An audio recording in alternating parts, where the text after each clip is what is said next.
అండి. కరెక్ట్. ఎందుకంటే చాలా క్లియర్గా సిట్ కూడా విచారణ చేస్తున్న తీరుని మనం అర్థం చేసుకోవచ్చు. ఎందుకంటే చాలా క్లారిటీతో ముందుకు వెళ్తున్నారు, పక్కా ఆధారాలతో ముందుకు వెళ్తున్నట్లు కనిపిస్తూ ఉంది. సంపత్ రాజు గారు మీరేం చెప్తారంటే జగన్మోహన్ రెడ్డి గారు ఈ కేసు విషయంలో అందరినీ పరామర్శిస్తున్నారు, కానీ ఈ కేసులో అరెస్ట్ అయిన కొంతమంది విషయంలో మాత్రం పెద్దగా మాట్లాడటం లేదు. ఎందుకని అనుకోవచ్చు?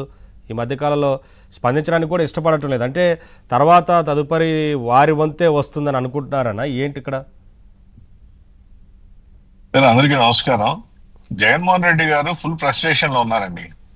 నిన్న సభలో నెల్లూరుకు వచ్చి ఆయన సభ అంటున్నా నెల్లూరుకు వచ్చి ఆయన విచారింపుల తర్వాత ప్రెస్ లో మాట్లాడిన సందర్భంగా చూసినట్లయితే ఆయన ఫ్రస్ట్రేషన్ చాలా స్పష్టంగా కనబడతా ఉంది. ఎందుకంటే ఆయన భాష, బాబు గారి మీద ఆయన మాట్లాడిన భాషను బట్టి చూస్తే ఒక ముఖ్యమంత్రి స్థాయి, తండ్రి స్థాయిలో ఉన్నటువంటి వ్యక్తిని, తండ్రితో సమానమైనటువంటి వ్యక్తిని మాట్లాడిన భాష చూస్తే పెద్దరెడ్డి గారు అన్నాడు, దాంతో కొట్టారు, దీంతో కొట్టారు, ఇవన్నీ చూసినట్లయితే ఆయన చాలా ఫ్రస్ట్రేషన్ లో ఉన్నారు. ఇంకొక విషయం ఏంటంటే ఇక్కడ అన్ని దర్యాప్తుల గురించి ఏదైనా దర్యాప్తు జరుగుతుంది అంటారే కానీ దాని మీద కొంత ఎవరికైనా కూడా అనుమానాన్ని, ఏందబ్బా దర్యాప్తు చేస్తున్నా అన్నారు, అది లేట్ అయిపోతుంది. కానీ ఇక్కడ మాత్రం ఇదైతే మద్యం దాని మీద మాత్రం దర్యాప్తు చాలా స్పష్టంగా, చాలా నిక్కచ్చిగా, ఎగ్జాక్ట్ గా ఈ డేట్ లో ఈ టైంలో పలానా వ్యక్తులు కూర్చున్నారు, పలానా దగ్గర మాట్లాడుకున్నారు, ఇన్ని వేల కాల్స్ సంభాషణ జరిగినాయి, ఈ ఫ్లాట్ లో ఈ వ్యక్తి వాచ్మ్యాన్ ఇక్కడ ఇన్ని సార్లు ట్రాన్సాక్షన్ జరిగింది, ఇన్ని పెట్టెలు మోసుకొచ్చారు, ఇన్ని అంటే ఎంత స్పష్టంగా వాళ్ళ డెన్నులతోటి, వాళ్ళ వాచ్మ్యాన్ తోటి ఆ డెన్లు ఎక్కడెక్కడ ఎప్పుడెప్పుడు తీసుకున్నారు అంత స్పష్టంగా ఎక్కడెక్కడ జరిగింది అనేది మన పోలీస్ వ్యవస్థ చాలా నీట్ గా చేస్తే అవన్నీ కూడా లాస్ట్ డన్ వచ్చేటప్పటికే తాడేపల్లి ప్యాలెస్ పక్కనే ఉంది. ఇంకా లాస్ట్ అక్కడి నుంచి దానిపోయింది. ప్రతి వేళ్ళు ఆ ఇంటి వైపు, ప్రతి వీధులు ఆ ఇంటి వైపే, ప్రతి వ్యక్తులు చూపు ఆ ఇంటి వైపే చూపించే పరిస్థితి ఈ రోజు కనపడుతూ ఉంది. కాబట్టి ఎటువంటి పరిస్థితుల్లో జగన్మోహన్ రెడ్డి అరెస్ట్ కాక తప్పదు, అరెస్ట్ అవుతారంటే దీనిలో ఎవరు మార్చలేరు. ఇంకొక విషయం మనం గాను చూసుకున్నట్లయితే నిన్న 11 కోట్లు దొరికిన తర్వాత గందరగోళం అయిపోయింది వైసీపీ బ్యాచ్. వాళ్ళు ఎందుకు గందరగోళం అయిపోయారంటే 11 కోట్ల రూపాయలు కూటమి ప్రభుత్వం ఆడబెట్టి మమ్మల్ని నిరికిస్తా ఉంది, ఇప్పుడు డబ్బులు పెట్టి కావాలని నిరికిస్తారంటున్నారు. చాలా స్పష్టంగా చెప్పదలుచుకున్నాం. ఏదైతే నిన్న 11 కోట్ల రూపాయలు దొరికిందో శంషాబాద్ దగ్గర వర్ధమాన్ ఇంజనీరింగ్ కాలేజ్ లో, ఆ ఫామ్ హౌస్ ఎవరిది? ఆ వర్ధమాన్ కాలేజ్ ఇంజనీరింగ్ చైర్మన్ అయిన విజయేందర్ రెడ్డిది. ఆ విజయేందర్ రెడ్డికి చెందిన ఫామ్ హౌస్ లో విజయేందర్ రెడ్డి బ్రదర్. ఇంకొక గొప్ప విషయం ఏంటంటే విజయేందర్ రెడ్డి బ్రదర్ వచ్చేసి యుగంధర్ రెడ్డి ఇద్దరు పేరుతో యువి డిస్టిలరీస్ అని పెట్టాడు ఆయన. దాని మీద ఏ ఒక్క డిస్టిలరీస్ లేదు. ప్రభుత్వంలో కసిరెడ్డికి చాలా ముఖ్యం వాళ్ళు, కసిరెడ్డికి వచ్చే భాగస్తులు వాళ్ళు. కసిరెడ్డి ఏం చేశాడు? బినామీలుగా వాళ్ళు పెట్టుకొని కసిరెడ్డి స్వయంగా డిస్టిలరీస్ ఏం లేకుండా గవర్నమెంట్ దగ్గర నుంచి 250 కోట్ల రూపాయలు ఇంచుమించుగా డిస్టిలరీకి సంబంధించిన వర్క్ గురించి తెచ్చుకొని దాని ద్వారా నడుపుతా వాతావరణం ప్రభుత్వానికి కూడా 30 కోట్లు ఇచ్చినట్టుగా సిట్టు చేస్తా ఉన్నాం. అంటే ఆ కాంట్రాక్ట్ కూడా 30 కోట్ల రూపాయలు బిగ్ బాస్ కి ఇచ్చినట్టుగా. అయితే ఇవన్నీ చేసినట్లయితే ఏదైతే కసిరెడ్డికి బాగా ముఖ్యమైన మనిషిని వరుణ్ణి పట్టుకొని వరుణ్ణి విచారిస్తే ఫలానా గెస్ట్ హౌస్ లో 11 కోట్ల రూపాయలు ఉన్నాయని చెప్పి అవి పట్టుకుంటే ఆ డబ్బులు వచ్చేసి మళ్ళీ వెంటనే ఇమీడియట్ గా వచ్చేసి మై కావాలని పెట్టారన్నమాట. అసలు ఆ ఫామ్ హౌస్ ఎవరిది? ఆ ఫామ్ హౌస్ నీకు బాగా ముఖ్యుడైనా నీ బాగా వస్తుంది. ఎందుకంటే ఉంటాయి ఇప్పుడు సంపత్ రాజు గారు ఇక్కడ ఒక్క దగ్గరే కాదు ఇంకా ఎక్కడెక్కడ ఏమేమి దాచారనేవి అన్ని బయటకు వస్తాయి.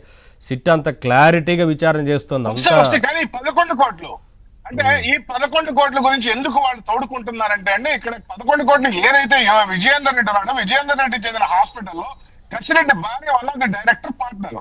రెండోది కసిరెడ్డికి ఎప్పుడైతే 11 కోట్లు దొరికిన తర్వాత కసిరెడ్డి డబ్బులే దొరికిన తర్వాత కసిరెడ్డికి బెయిల్ రాకుండా బెయిల్ రాని పక్షంలో ఆయన ఒకవేళ కాంప్రమైజ్ అయిపోతే సిట్ అధికారులు లాస్ట్ బిగ్ బాస్ నా పేరు చెప్పాల్సిన వాళ్ళ టెన్షన్ అంత మించి ఏం లేదు.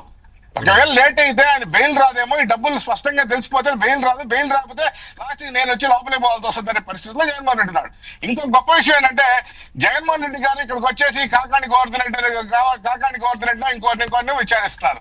కానీ జగన్మోహన్ రెడ్డి గారికి నిజంగా చిత్తశుద్ధి ఉంటే జగన్మోహన్ రెడ్డికి చుట్టుపక్కల ఉన్న అష్టదిగ్గజాల మాదిరిగా ఉన్న 12 మంది 13 మందిని ఏదైతే అరెస్ట్ చేసిందో చెట్టు, నీకు దమ్ము ధైర్యం ఉంటే జగన్మోహన్ రెడ్డి గారి వాళ్ళని విచారించి మనం చూద్దాం.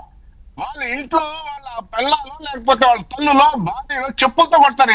ఏమైనా నీ వల్ల కదా మా భర్తలు లేకపోతే మా తండ్రులు మా బిడ్డలు వచ్చి ఈరోజు జైల్లో ఉన్నారని వాళ్ళని పరామర్శించే దిక్కు లేదు కానీ ఇక్కడికి వచ్చి మాట్లాడుతున్నాడు. ఎంత ఘోరం అంటే నిన్న వచ్చాడు గోవర్ధన్ రెడ్డి అంటే చాలా అమాయకుడంట, శుద్ధపోస్ అంట, ఆయన ఏ తప్పు చేయలేదంట, 14 కేసులు పెట్టారంట.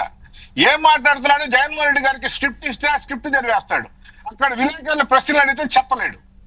అందులో బాధాకరమైన విషయం ఏంటంటే వాళ్ళ పార్టీలో మొన్నటిదాకా ఉన్నటువంటి ఒక ఎంపీ భార్యని నీచాతి నీచంగా వాళ్ళ ఎమ్మెల్యే మాట్లాడితే దాని గురించి నువ్వు వచ్చేసి అక్కడ వచ్చేసి ఆయన ఏదో మాట్లాడతాడు, విమర్శించాడు, ప్రతి విమర్శ ఉండాలంటున్నాడు. అంటే వీళ్ళు ఎంత నీచ సంస్కృతి అంటే ఈయన తల్లి మీద చెల్లి మీద కేసులు వేస్తాడు, చెల్లిని నీచంగా మాట్లాడిస్తాడు. ఎందుకంటే వాళ్ళ చెల్లిలే మాట్లాడింది. ఎందుకంటే నా పుట్టు గురించి కూడా మా అన్న ఈ విధంగా మాట్లాడిస్తున్నాడని. అంటే నీకు తల్లి లేదు, చెల్లి లేదు, అదే విధంగా అందరూ కూడా ఉండాలని చెప్పే మనస్తత్వంతో ఈయన మాట్లాడుతారు. నిన్న ప్రసన్న కుమార్ రెడ్డి మాట్లాడింది, ప్రశాంత్ రెడ్డి ఏమవుతుంది? ప్రసన్న కుమార్ రెడ్డికి స్వయాన సిస్టర్ అవుతుందండి, అవి కదిలే అవి. అలాంటి లెక్క చెల్లిని పట్టుకొని ఆయన మాట్లాడితే దాన్ని సమర్థిస్తాడు. సరే, ఏదైనా సరే అటువంటి వ్యాఖ్యలు చేసినప్పుడు ఖండించాల్సింది పోయి ఇంకా ఆ వ్యాఖ్యలు చేసిన వారి ఇంటికి వెళ్ళి వారిని పరామర్శించడం కొంత నిజంగా ఆశ్చర్యం కలిగించింది.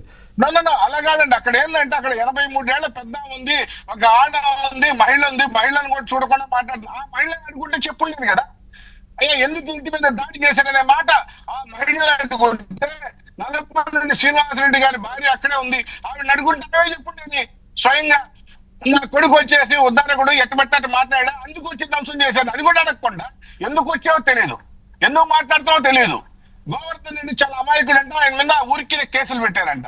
ఊరికినే కేసులు మీ మీద నా మీద పెట్టినా కూడా బెయిల్ వస్తుంది. సార్ ఎందుకు బెయిల్ రాదు ఇన్ని రోజులు? సరే, ఏంటనేది అందరికీ తెలుసు కాదండి, జగన్మోహన్ రెడ్డి గారికి కూడా తెలుసు, అందరికీ తెలుసు. కానీ మీకు తెలుసు కదా, ఎవరైతే ఈవీఎంలు పగలగొట్టినందుకు అరెస్ట్ అయ్యి జైల్లో ఉంటే వారిని కూడా పరామర్శించారు. అలాగే ఒక దళిత డ్రైవర్ని చంపిన సుబ్రహ్మణ్యం చంపిన వ్యక్తిని అనంతబాబుని వెళ్ళి పరామర్శించారు.